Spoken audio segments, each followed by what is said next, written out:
Hello guys, నమస్తే. మైలాపేట దగ్గర పిల్లలు చచ్చిపోతున్నాయి, ఎండ తీవ్రత ఎక్కువగా ఉంది అన్నాను కదండి. దానికి పరిష్కారంగా ఒక గొయ్యి తవ్వి ఆ గోతులో నీళ్లు పెట్టి దాంట్లో ఇసుకను తడిపానండి.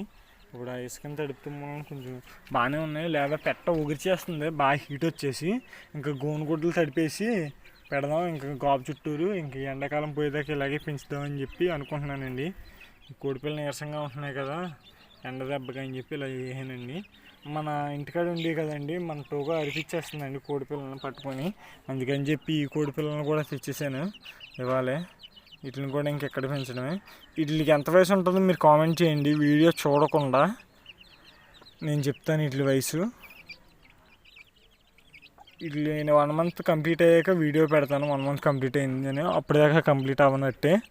కోడిపిల్లలు ఎలా ఉన్నాయో చూడండి. మనం దీనికి బాయిలర్ ఫీడే వాడుతున్నామండి. నెక్స్ట్